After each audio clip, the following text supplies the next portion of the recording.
Hello. Hello, Scarlett. Can you hear me okay? I can. How are you? I'm Katie. I'm Dr. Eger's Hi, assistant. Katie. Setting up and making sure we're connected. Great. Thank you so much for helping facilitate this. This is Of so exciting. course.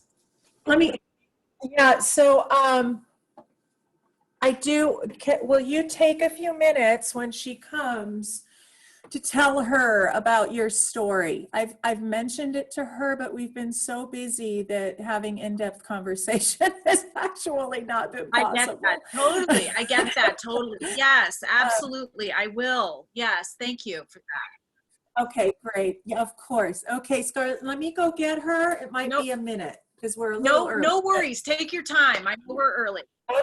All right. Thank you. Thank you.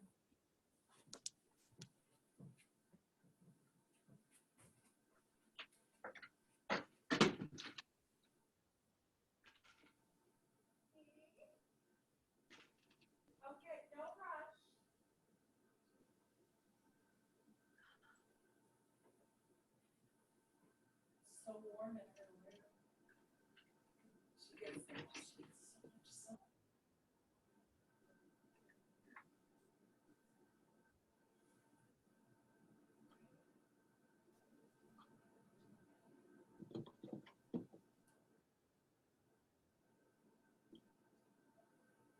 She figured that out.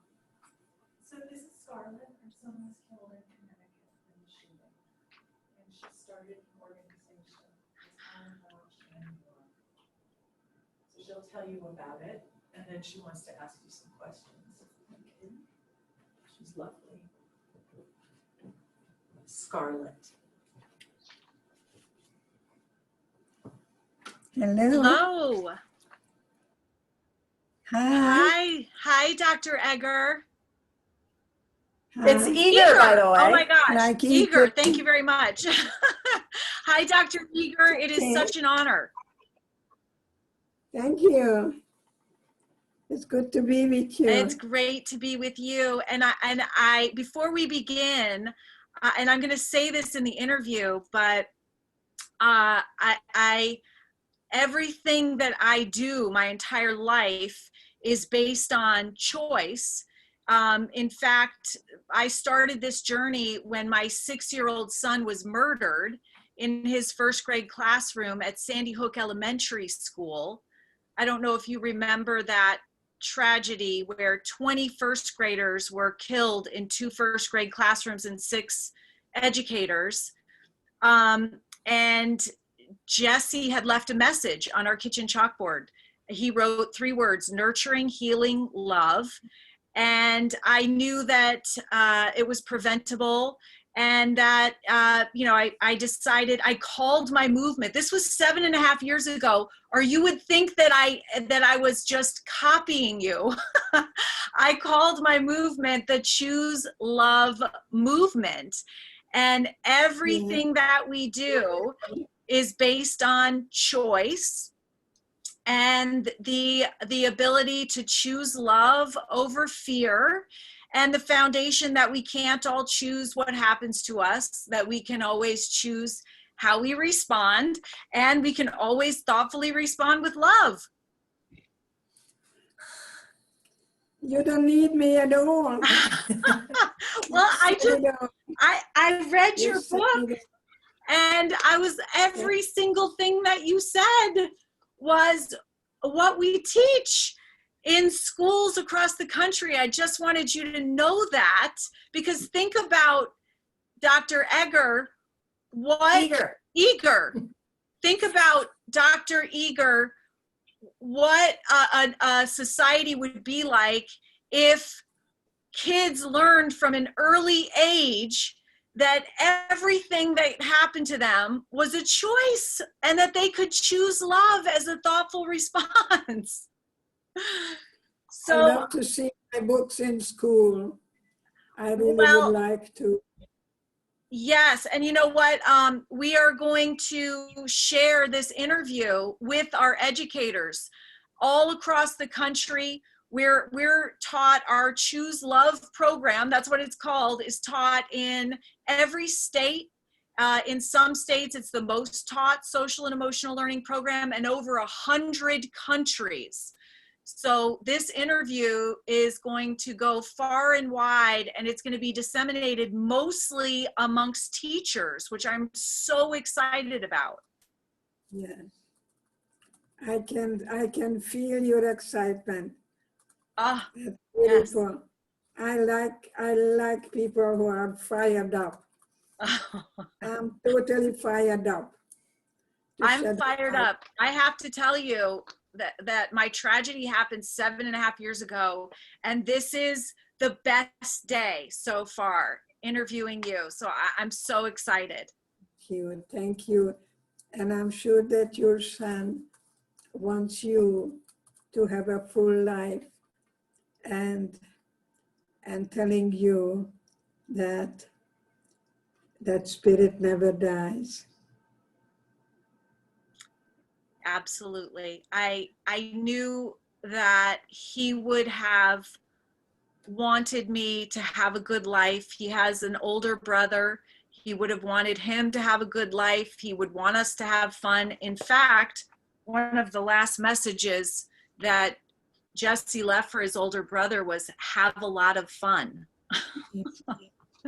So Yes. I knew that you would like that. And I'm going to pull this out at the end for a high kick.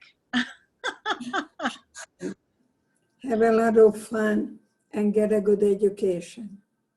Yes. Good education, because that is important. In America, the more pieces of paper you pick up, the more doors open up for you, more freedom.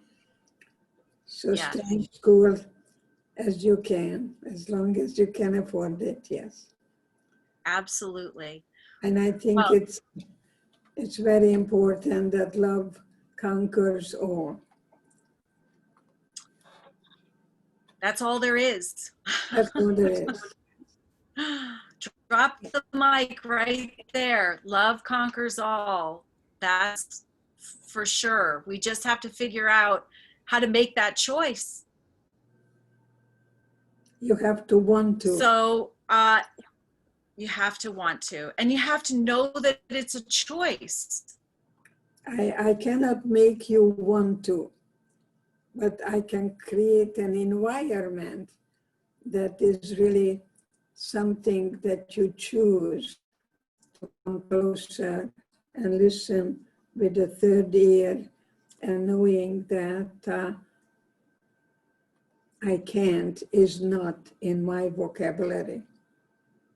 So the minute I go to a classroom, I run into the blackboard and I put I can't. And then I take the eraser and I take the apostrophe and the T. I can. Why? Because I think I can. Just like a choo-choo train. I think I can. I think I can. I can walk. I can choose an arrow that I follow. I become a good mommy to me. Self-love is self-care. It's not narcissistic. It's really all about the more choices you have, the less likely we would ever become a victim of anything, anyone, or any circumstance. And that's so important now, because we have what I've been calling our brave new world, with circumstances that are causing a lot of stress and even anxiety within our educators and our students. How would you tell them, what advice would you give them in managing living in a world where you have questions about what's going to happen tomorrow, and where your not only physical but psychological safety is in question? You lived that in the Nazi concentration camp every single day. You didn't know whether when you were going into a shower, it was going to be water or deadly gas. And That's how do you manage that level of uncertainty? acknowledging that life is not easy. Look at your birth certificate. It doesn't say guarantee or certainty, but there is probability. What you create is the way you think. That's very important to think about your thinking. And everything in life becomes an opportunity for an opportunity. Not recovery, but discovery. This is that time. You discover your inner resources. You discover that life is not waiting for something to happen outside. You don't have to react. You can respond. And take a deep breath and say, I don't like it. It's inconvenient. And it's temporary. Not but. No yes, but. Give me a but, I give you an and. Yes, and it's temporary, and I can survive it. You find hope in hopelessness and not allow anything outside of you to get to you. You Well, cannot make me angry. You don't have that power. You have as much power over me as I decide to allow you. I have a security blanket here, and nobody can get to me unless I allow it. I am powerful. I am very powerful because what I think, I create. And you have a lot of credibility saying that, having lived through a Nazi German concentration camp where both of your parents perished, Yes. and you were faced with that uncertainty and realized your power. Do you think that without that experience, you would be where you are now or have acknowledged the power within you as you have? Not at all. Not at all. I was able to acknowledge that the only thing I can change is the way I choose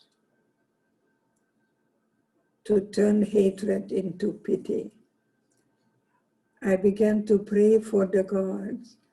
I felt so sorry for them, that they were really the prisoners, not me, because they were the ones who were brainwashed, and they were the ones who put on that Nazi uniform, and they were taught to hate.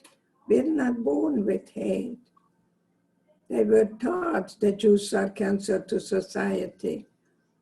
But you know, that little Jew Einstein came to America and helped America, you know, to win the Second World War.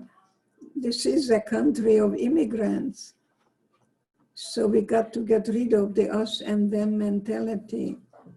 We are all God's precious, one-of-a-kind diamonds. Yes, that's very important, to love yourself, but most of all knowing that if you just for the me, you're not going to be as strong as when you are together and trying to figure things out, how we can unite and get rid of the us and them mentality. There is a Hitler in every one of us, and there is kindness and goodness and one-of-a-kindness, and Mother Teresa is it's all up to us what we choose. And to me, love is what we're born with, and joy and passion and purpose in life. A lot of peace. get rid of perfectionism because it leads to procrastination. Young people always tell me, I'm gonna do it. I call them gonna people. You know, I think of Gone with the Wind. I'll think about it tomorrow, you know. Well, that's Scarlett O'Hara. Scarlett O'Hara, it's a fiction, but you see, the Yankees are doing what they're doing, and there is tremendous chaos. And she says, I'll think about it tomorrow. Mm-hmm. It's the way you think about it. That's how you're gonna feel. So you mentioned the conflict that's going on now in America. It's substantial. What are your thoughts about that? And how can you use your wisdom and what you learned to help us navigate where we are right now? How can, and I want to help you spread your message into schools so we can teach that we're all connected by the want and need to love and be loved. I mean, really, we're all the same, but we have all of these perceived differences, real and perceived differences, and we use them against each other. Why don't we talk about Gandhi, who was able to bring down the whole British Empire to their knees without any bloodshed. And I too have that dream to acknowledge that violence breeds violence. And it's very important for us to acknowledge that violence will never ever give us anything other than more violence. So what are you holding on to? And my definition of love is the ability to let go. Let go of the concentration camp that is in your own mind, and think about your thinking and pay attention what you're paying attention to. Because any behavior you pay attention to, you reinforce that very behavior that you may want extinguished. I think the best example is that positive thinking doesn't do any good unless it's followed with a positive action. So if you want to lose weight and you tell me that I'm having such a hard time because I love Dutch chocolate and I love the banana split and I love this and I have a hard time. And it's very true because God gave us temptation. Why? To practice the freedom of choice. See, the chocolate is just sitting there. It's up to me whether I reach for it or not. So temptation is what God gave us to practice the freedom of choice. So you defined love, you just defined love as the ability to let go. And that's how I've been defining forgiveness, the ability to let go. Are they the same thing? And can you talk a little bit about forgiveness? Because, you know, people are astounded that I have forgiven Adam Lanza, who's the former student of Sandy Hook who murdered Jesse, but I knew that hurt people.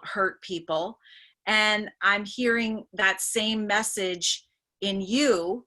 Can you talk a little bit about your journey of forgiveness? I look at forgiveness, acknowledging that I don't have any godly power. I think revenge can give us satisfaction, but it's very temporary. I see forgiveness that I give myself a gift, that I don't allow myself to carry to carry those Nazis. Because if I would still be a prisoner. So I consider it a gift to be able to find the ultimate freedom. And that's the goal. Freedom from the concentration camp that is right in our own minds, and the key is in your pocket. So there was this nihilistic existential person called Jean-Paul Sartre. I don't know if you remember. And he's written something called No Exit. And if I would talk to Sartre, I would ask him, how did you get in there? See, we lock ourselves in a thinking and call it anxiety. But nobody is attacking me. I'm thinking anxiously. I'm thinking anxiety. But underneath of anger is a lot of feelings, and most of it is fear. So when I'm angry, I may want to ask myself, what am I afraid of? So you're saying that fear is the base of anxiety that leads to anger. To anger. So anger is okay. The question is how long you're going to hold on to it. Because when I'm angry at you, you don't suffer. I do. So self-love is self-care. It's not narcissistic. Love thy neighbor as thyself. Love you. And when you get up in the morning, look in the mirror and say, I love me, and I'm going to have a good day, and I'm going to have a goal, and then I'm going to pay attention what I focus on, and to really take charge of my thinking, feeling, and my behavior. So I can't is not at all in my vocabulary, because I can't means I'm helpless. And that's not true at all, because when cannibalism broke out in Gunskirchen, where I was liberated, and I didn't want to touch other person's flesh, and I want you to see the sound of music. That's where I was, and I asked God, and God told me there is grass to eat. And I remember choosing one blade of grass over against the other. So don't tell me I can't. You can if you want to. But I cannot make you want to. But I create an environment that you hopefully can consider to look at the same situation from a different perspective. And I think Jesus was very good at that. When he said, turn the other cheek, I'm looking at the same situation from a different perspective. I like to see myself as an ophthalmologist, that I can guide you to look at the same thing, not a crisis, but a transition, not a problem, but an opportunity, a challenge, not a problem, challenge. It's how you think about, that's how you're going to feel about whatever. So it's very, very important. That's the definition of growth mindset, right? Exactly, exactly. And our mind is very important, because men want to understand things. The corpus callosum is differently built. We women want to feel the feelings, and men want to understand something. I don't know how to deal with that.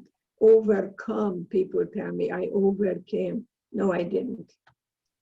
I'm reminded almost every day when I go and I see blocks being blocked out and I see the barbed wire, I'm back in Auschwitz. When I walk on cobblestones, which I did the other day, the picture comes up when children were spitting at us and calling us in German pigs.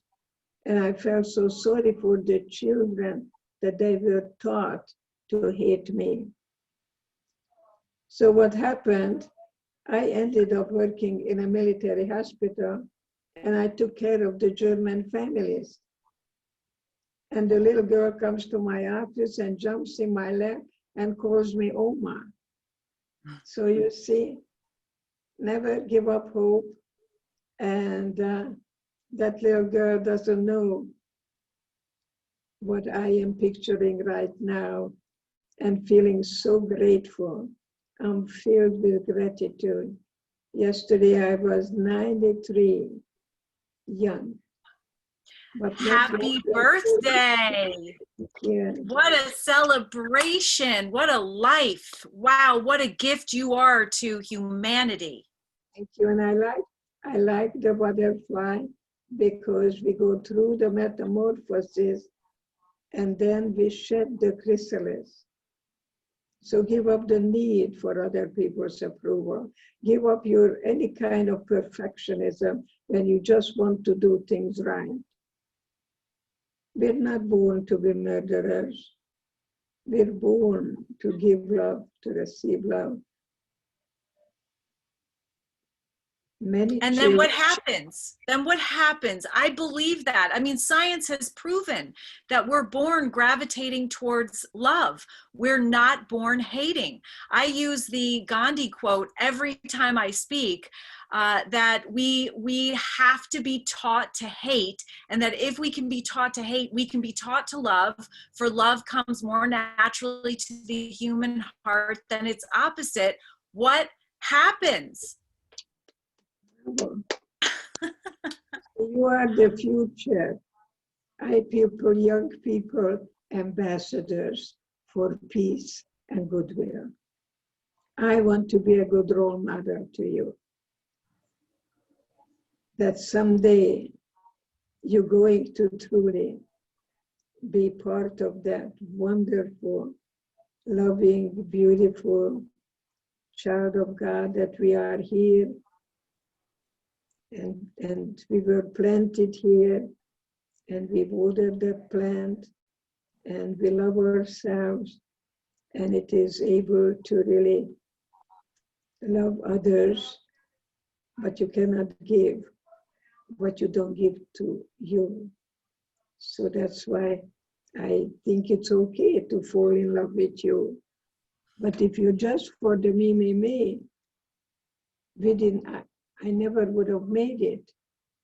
We had to be creating a family of inmates. And I too have a dream. And I was with Martin Luther King. And You actually marched with him. I actually came there with some people from the university, and we sang with the mamas and the papas, we shall overcome. So everything is temporary. And I think we're born with a spirit, and the spirit never dies. So I owe it to my parents that they didn't die in vain. And see what happens when we're born with love and joy and passion for life.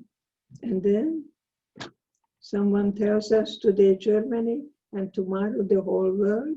If I would have been living in Germany and someone would tell me today Germany and we're going to take over the whole world, chances are I would have been a worshiper of Hitler. Children are very impressionable. I beg children to question authority, because love is not what you feel, is what you do. Mm. And I especially love that. fathers. The fathers have to be a good role model to the children, the way he cares for the children's mom. That Sunday morning he shows up with a breakfast in bed. My late husband used to bring me papaya in bed, and I would make him cream cheese omelet with caviar, things like that. That it's give and take and tolerating differences. That I can be I and you can be you, but together we're going to be much, much stronger. And we have to teach that. We've got an issue with families and having them stay together. That's something that we need to go through and overcome in our country. And you were able to do that.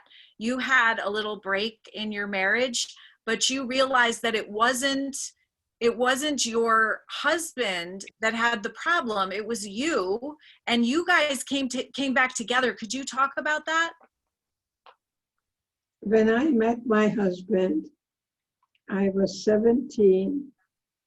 I was very skinny. I was very lonely, and I was very hungry. And people ask me, did you love your husband? And my answer is, he bought me Hungarian salami and Swiss cheese.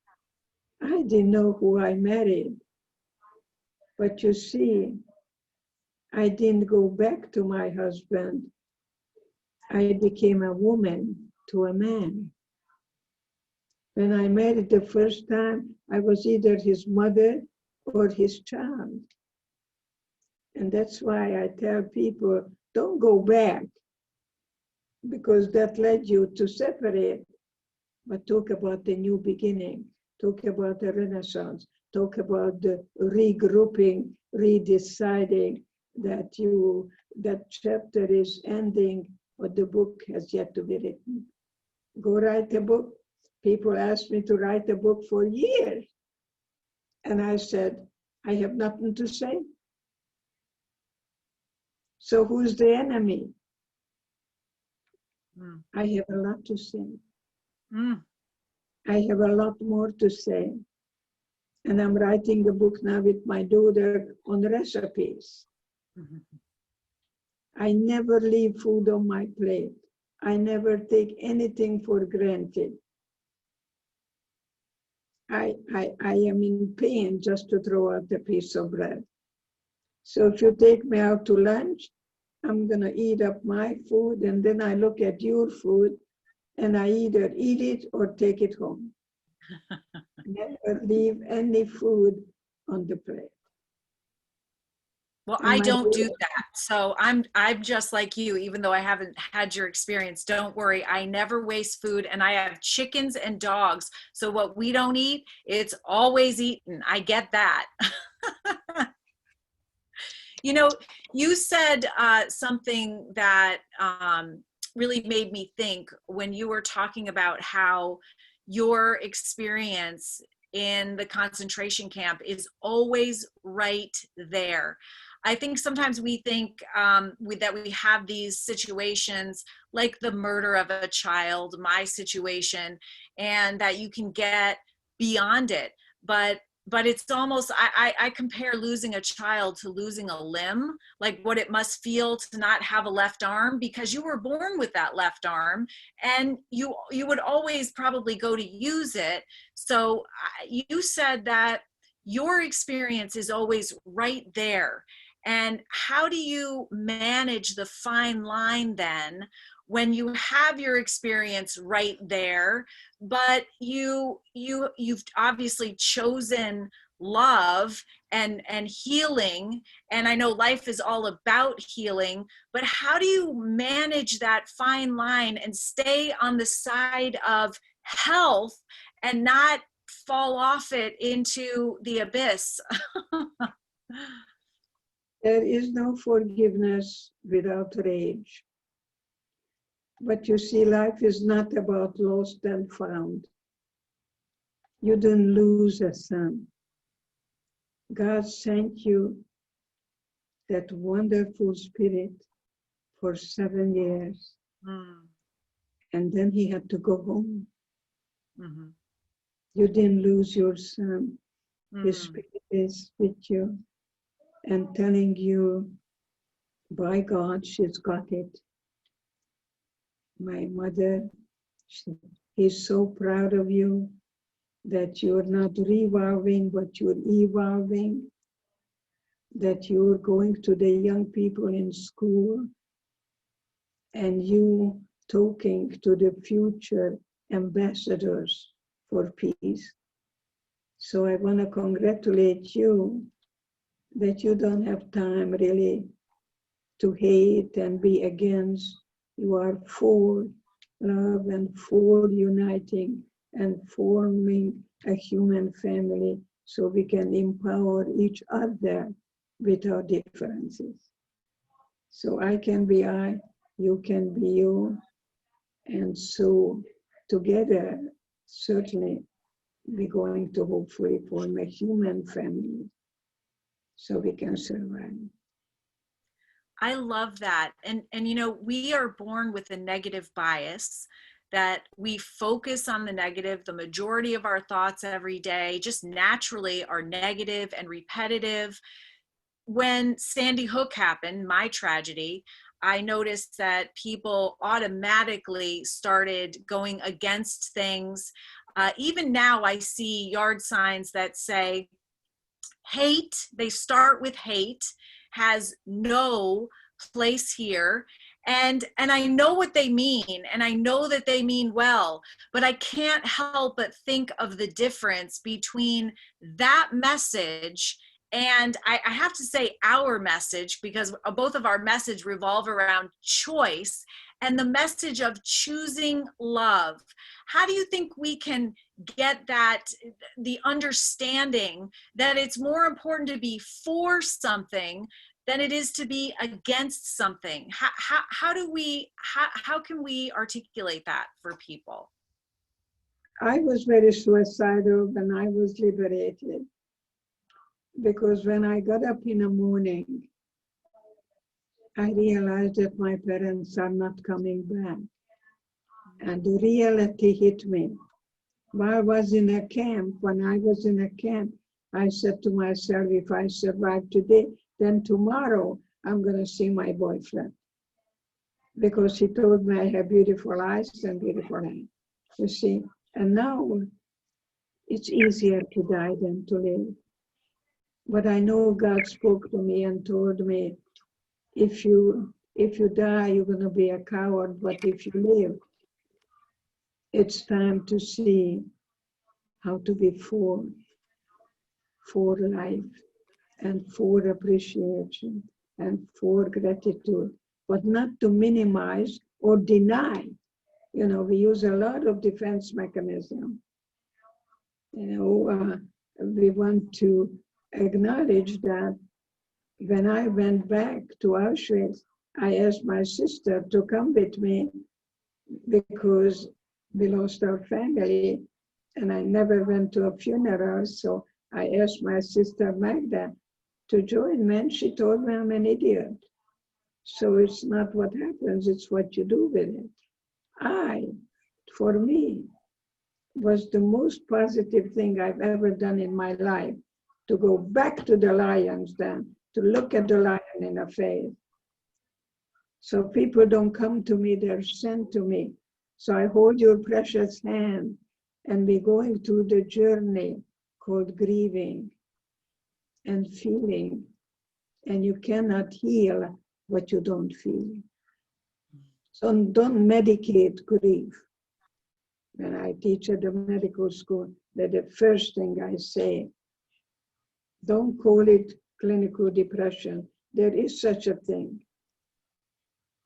You have your genes, and it may not be as balanced.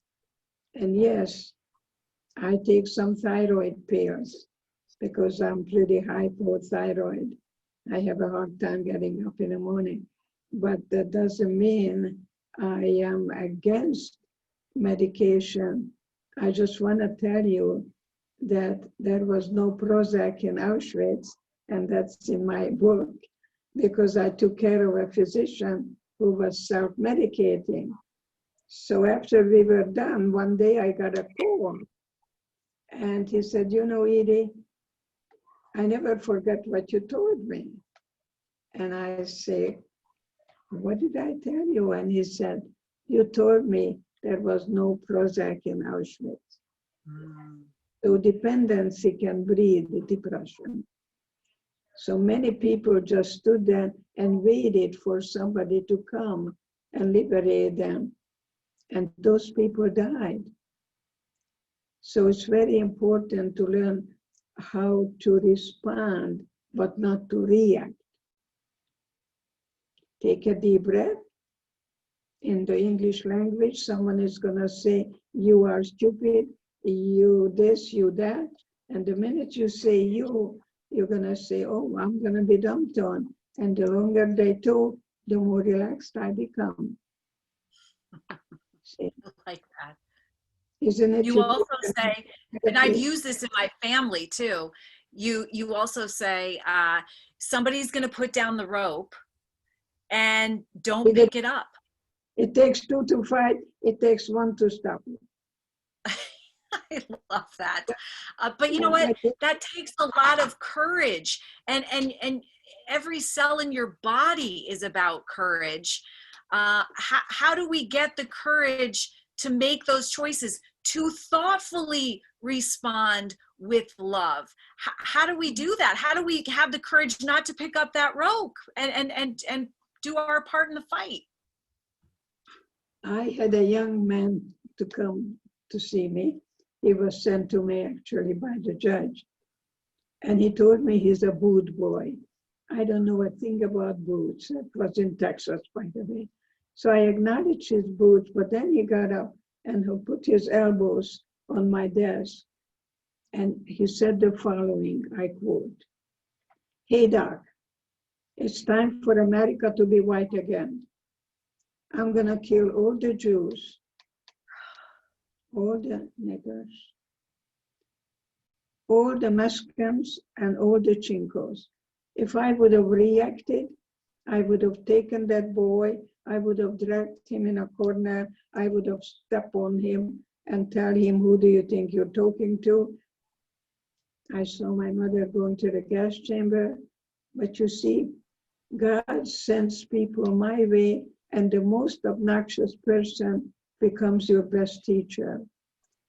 So I asked God, what is that all about? And God told me, find the bigot in you. And I said, God, that's impossible. I came to America in 1949. I worked in a factory. I went to the bathroom. One of them said colored. After Nazi Germany, Communist Russia. So I joined the NAACP. I marched with Martin Luther King. And that's why I'm saying that love is not what you feel, it's what you do. That we all matter, irregardless of our color. Einstein came to America, thank God that we are here, otherwise Hitler would have been here. So I think it's very important to really acknowledge that we all have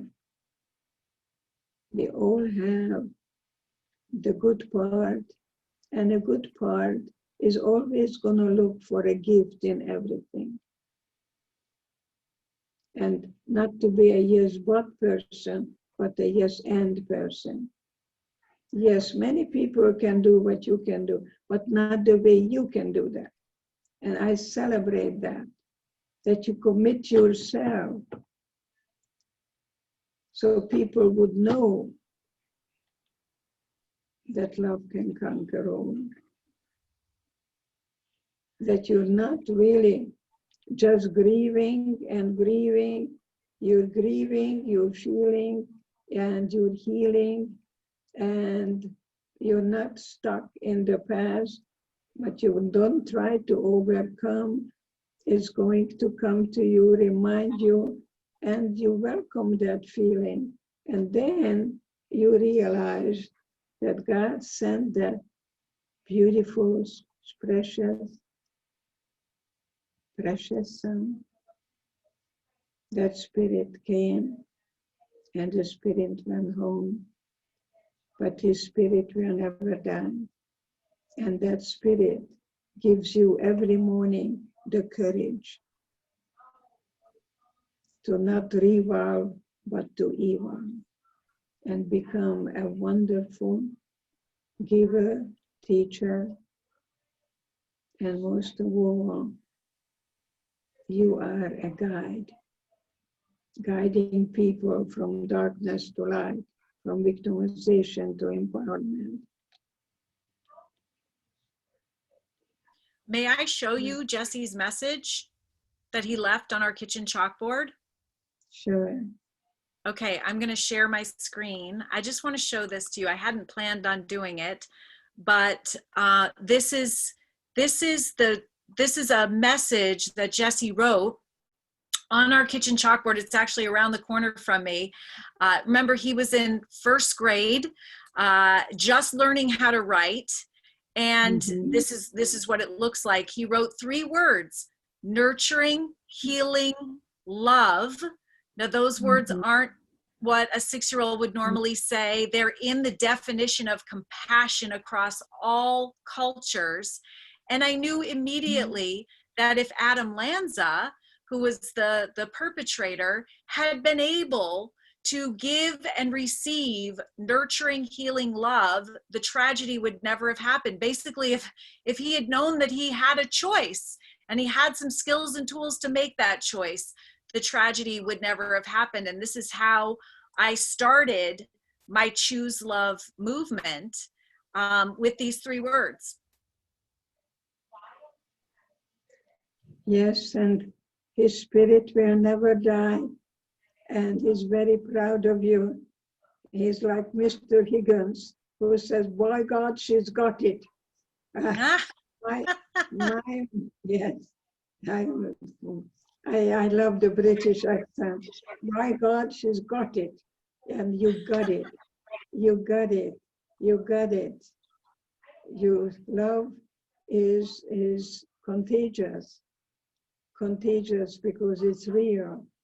It's not a public self that you have, and then you have a private self and go get drunk. You don't do that. You see, continuity is what children need more than anything else.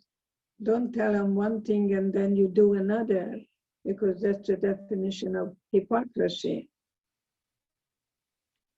See, and people lie. People lie. You have to question authority rather than blindly adhere to authority. The white supremacy group is promoting, actually, the us and them mentality, fascism. Fascism. And that's what Hitler said. Jews are cancer to society. That's what Plato said. You have to think of a lie. It has to be a big one. And then you repeat it. People believe it. So our worst enemy is ignorance. And you ask young people to question authority rather than blindly adhere to authority. There was a guy called Max Weber who wrote a book, Capitalism and the Protestant Ethic, referred to the Jewish people as pariah. You see, so there's a big difference between teaching and preaching, and to be able to truly question authority and get a second opinion. See, my son John didn't develop the same way the sisters did. He didn't get up, he didn't walk, he didn't talk. So I asked to go to a second opinion to Baltimore, Maryland, and a beautiful neurologist told me a week after examining my son that he's not retarded.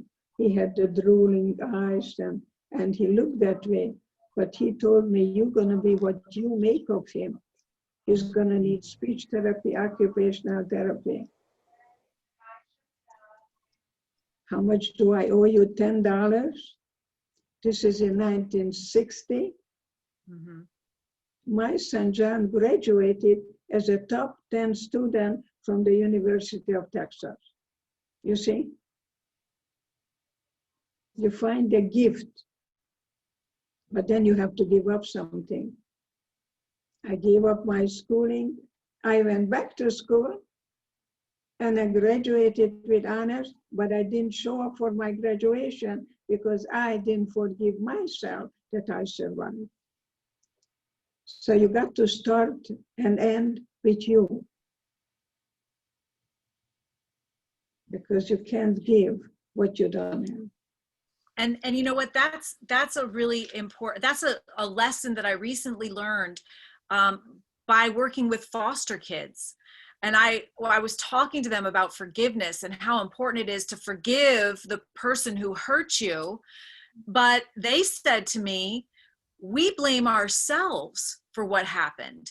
So we have to forgive ourselves before we can even consider forgiving someone else. And that, I hadn't realized that. But you see, you don't. And that's what you're saying. You do what's humanly possible and hand it over to God. God does the judgment. We're not here to do that.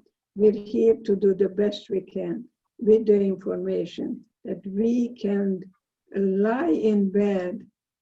And I know I was sick 3 years ago and I was intubated and I wanted to take that thing out.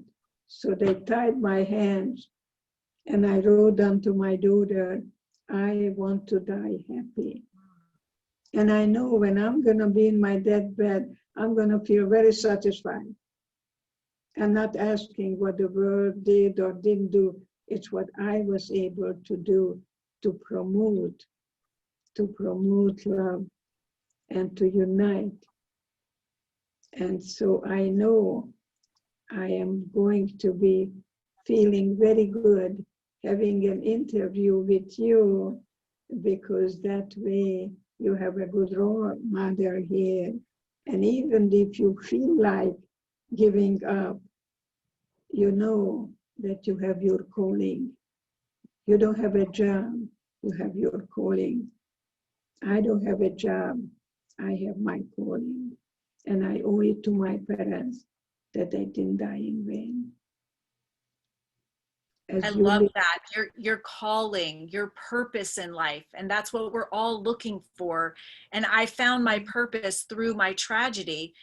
You found your purpose in that way as well, and what you teach. And it gives you such incredible credibility. Both of us have that credibility. And you said that children don't do what we say. And this is getting back to you talking about modeling. They do what they see. And that's what we do. So we're modeling how to live life every day in everything that we do. And I think when you think about today and the conflict that we're seeing, we can put that responsibility on ourselves, that each one of us, every single day, every word that comes out of our mouth, everything that we do, every gesture that we make is one in love, so that we can rise to the occasion and we can model this for our children. I tell you what, let's say you have two brothers, okay? Your children are two brothers, and one of them is hitting the other one. And you, the mother, says, why did you hit your brother? And the brother thinks, Mommy needs a reason. I give her one. See, if you ask a question, all right, they give you a lie. And then you say to your son, don't lie to me. And I will tell you, if you don't want your son to lie to you, don't ask why. Why is a past-oriented word a problem-oriented word? Why? Because. And then you don't know what to do with the reasons. So that's why I ask people, don't ask questions and don't give advice. Don't ask, how are you? It's the stupidest question. People will say fine when they're not fine at all. It's better to say, gee, it's good to see you. I missed you. I hope you had a good day, rather than how is school. That's not the way to communicate to your child. Meet him where they are. Meet them where they are and keep their feelings company. There is no right or wrong feeling. There is only my feeling and your feeling. So you and your husband will never, ever raise your voice. I am afraid of angry men. I have PTSD. I struggle. And I treat PTSD. But it's post-traumatic growth, as Dr. Seligman talks about. You see, when we were liberated, people would go through the gate, and then after that, they would come back. We were free, but we didn't know what to do with the freedom. And that's what happened to battered wives. Their husband brainwashing them that without him, she is nothing. And the trouble is, she believes that. And they keep going back. Anywhere I counted, from 7 to 15 times. I have to bring up many transitional living centers for battered wives. In fact, the minute he touches you, grab your kids and leave. If you don't leave right away, he'll never take you seriously. And this is the problem that's going on now, even more with the quarantine and families confined together. There's a lot of domestic violence going on. Somebody said to me at one point, when someone tells you or shows you who they are, believe them. And that really resonated with me. That's very true, because maybe someone tells you that I don't want you to marry me because I'm really not good enough for you. And I tell that woman, run. Yes. Because if you marry him because you think that you're going to help him to stop drinking, he's already married, right? So yes. I think falling in love is a chemical high. Only people get it from chocolate. It has nothing to do with love. Nothing to do with love. And love is not what you feel, it's what you do. And it I love begins that. with you and ends with you. There'll never I be love enough that. Love, you say love is a 4-letter word. T-I-M-E. T-I-M-E. Time. It's me time, me and you time, me and the kids time. And this is a good time to make rules in a family. It's time to do a constitution that there is no punishment, there is only consequence. To be assertive but not aggressive. I teach that. The families must have rules, otherwise you'll have chaos. You told me, no, I didn't, yes, you did, no, I'm not, Someone throws out the rope, don't pick it up. It takes 2 to fight, takes 1 to stop it. I'm not better than or less than anyone else. I am me, and I do it my way. My sister Magda does it her way. She doesn't want to hear about the concentration camp. And I meet her where she is. And she didn't want to come with me back to Auschwitz. to me, I had to go back to that lion's den and look at the lion and reclaim my innocence. And then when I was coming out, there was a guy there in a uniform, and for a moment I thought, I am back in a camp with a Nazi. And then I discovered I had a blue American passport in my pocket. Mm.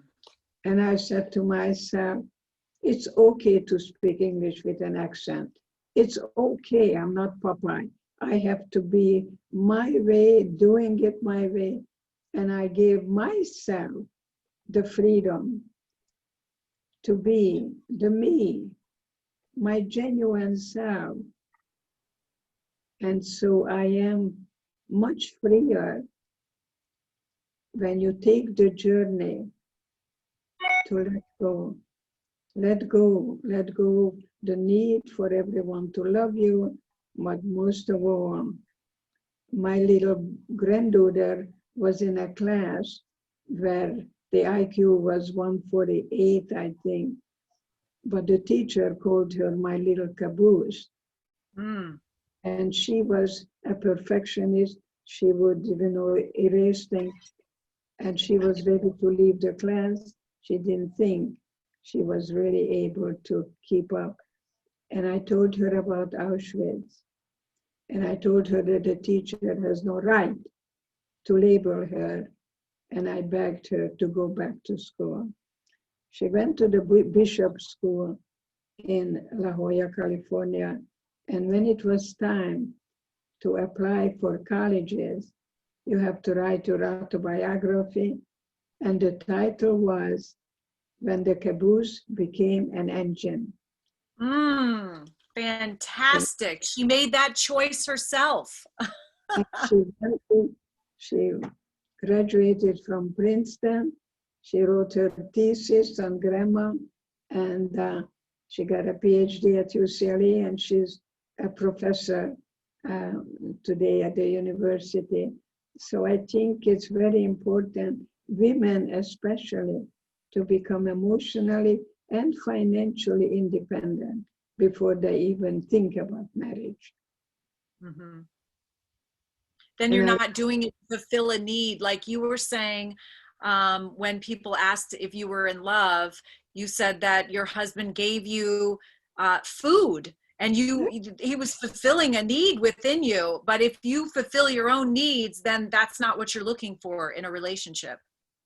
No, you want to look for a soulmate, your equal, that you're not coming with an agenda, that you're not trying to change someone.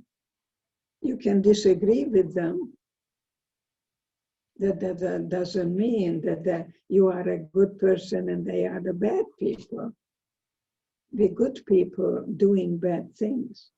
So separate the person from the doing.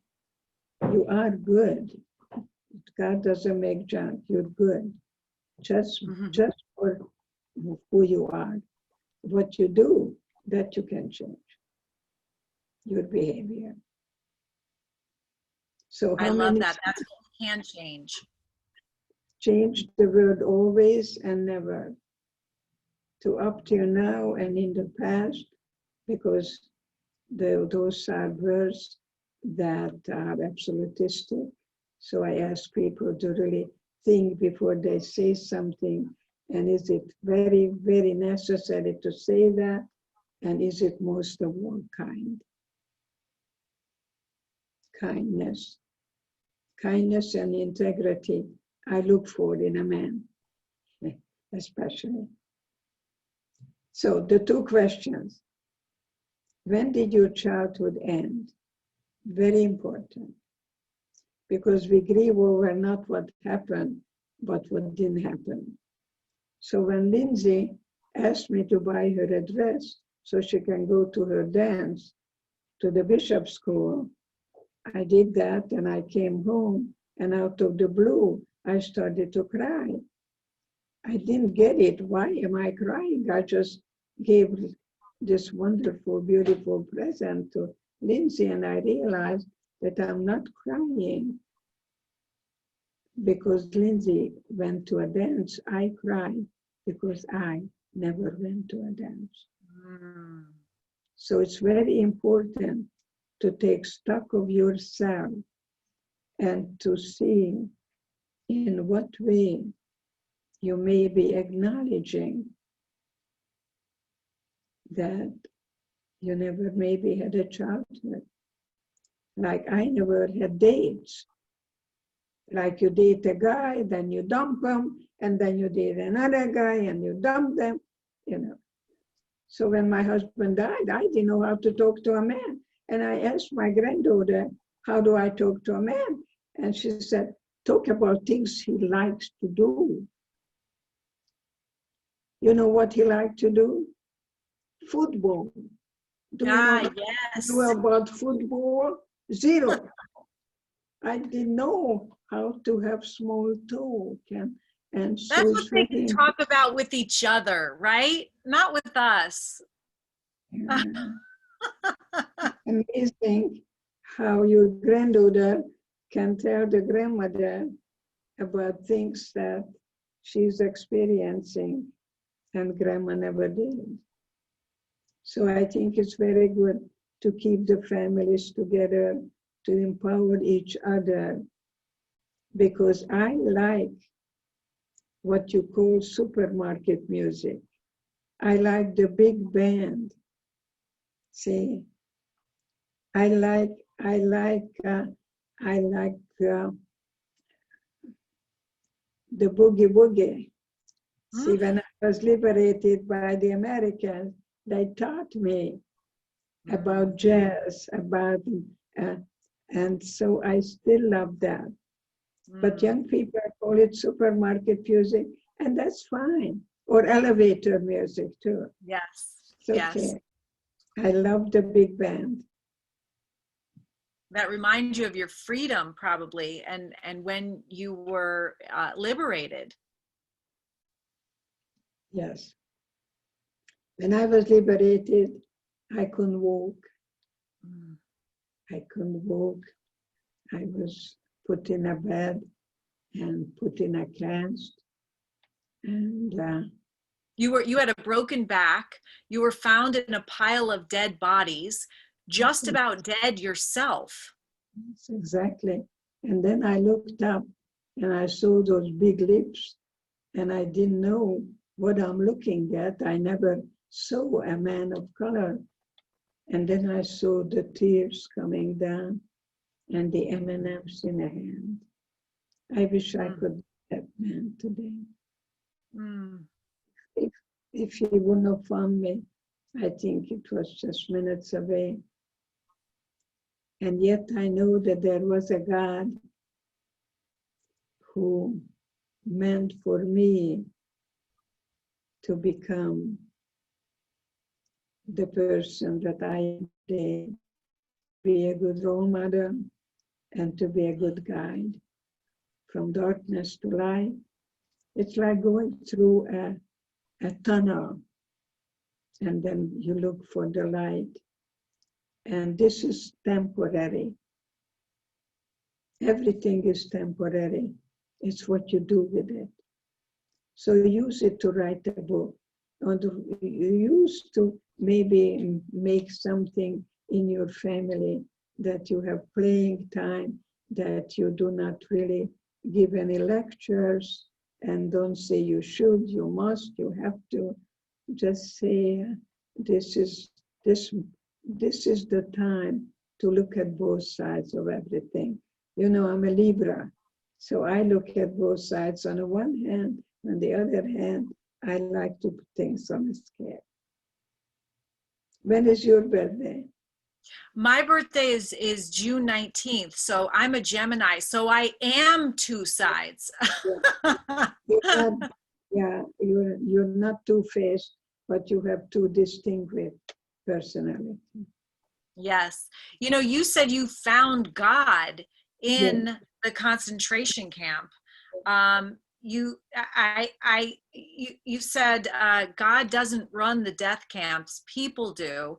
I think about God as a dancing child that wonders and is curious. I want to keep alive the part of me that wonders until the end. The worst transgression would be to relinquish my curiosity. That's hope. The wonder. How do we keep that alive within us today when there's a lot of darkness and we may not have, I mean, I teach the skills and tools that enable us. I always keep this right by my side because I talk about teaching life skills that we will always have in our tool belt to be able to choose love. How would you say that we could keep I mean, you have to want to, as you said in the beginning, you have to have the energy to do it. You have to have the desire to get better. How do we keep and nourish that sense of wonder and curiosity within us? You look at the polarities. There is no love without hate. There is no summer without winter. There is no life without death. That it's not all or nothing, or black and white, and life or death is to be able to, there is a thesis, the antithesis, and the synthesis. That you can look for that smorgasbord that we have and see what we pick. And you don't put paprika over chocolate. It doesn't taste good. Or you don't put chocolate over garlic. And so to be able to really have, and that's the next book that I'm hoping to write with my daughter, a recipe book. And I think that's what you're doing. You give people tools that nothing is done in excess. And some people fluctuate. They either feel very helpless or they're gonna be totally grandiose. Because I was with the hippies in the 60s and I went to Haight-Ashbury. And everybody talked about their parents as being square, square. And that father eats tuna fish every Friday. But everybody looked alike. They didn't sit in a chair. You had to sit on the floor and the chair would be backward. Every woman was ironing their hair. Every guy had their hair down to the wherever. But you see, they didn't realize that you had your shoulds even there. You should do this and you shouldn't do that. And they wanted to save the world, but they couldn't even save a dog, much less. See, so I think it's okay to dream, but don't confuse your realism with idealism. Because the idealism can look for something that may not be realistic. And they can become very sarcastic. And the Hungarians are extremely, I have cynicism, sarcasm. I like philosophical humor. And that's what kept us alive in Auschwitz. We would talk about food. And Abraham Maslow, of course, talks about the hierarchy of needs. We talked about how you make the Hungarian chicken paprikash, and how many this you put in garlic and chocolate, you put in the 7-layer chocolate cake. So I think it's very important to know that you can really now use this time to be born again, free. I love that. I love that. For your cookbook, I'll give you a quote from my mom, because we're both huge fans of yours, and she was helping me prepare for this interview. And she said that, we were talking about anxiety. She said, anxiety is like a soup. The ingredients are losses, mistakes, misgivings, missteps, regret, guilt, second guessing, all the things that make us human, the unavoidable. The soup is the maelstrom of the mind. And this soup is on the stove, constantly simmering on the back burner that we keep stirring in our own minds. That's anxiety. I Think about love it. that for your cookbook. I think you eat the soup, but first you spit in it, and then it doesn't taste so good. And I think your mom and I would have fun with each other. What you're looking for, the donut or the hole. Yeah, it is wonderful, wonderful, wonderful to have a mom who is very, very happy that you are the one that is looking at your mom as a good role model to you. Oh, So absolutely. She helps me. your son is winking and telling, by God, she's got it. And you got it. You got it. You got the love. You got the love. And you let go of the need for revenge. And you are able to hopefully do everything preventively. Let's wrap up with so appreciative of your time today, and this is going to go out all over. I'm so excited to be able to share you and our talk. I wanted to wrap up with what your ballet teacher taught you. Your ballet master told you all your ecstasy in life is going to come from the inside. And that is what kept me alive in Auschwitz, not to wait what's going to come outside, but to able to develop my inner resources. Yes. And also what my mom told me, we don't know where we're going, we don't know what's going to happen. Just remember, no one takes away what you put here in your own mind. The couple of questions that I throw out, and one is, when did your childhood end? So if you are a child of an immigrant, you are parentized. You become the one. My daughter taught me how to speak English. She brought me a book called Chicken Little, Goosey Lucy, Ducky Lucky. But I didn't know Ducky from Lucky and Goosey from, and she's still telling me what to do. So I think it's very important to ask two questions. When did your childhood end? And the second question, would you like to be married to you? I have to think about that one. Fall in love with you. It's not narcissistic.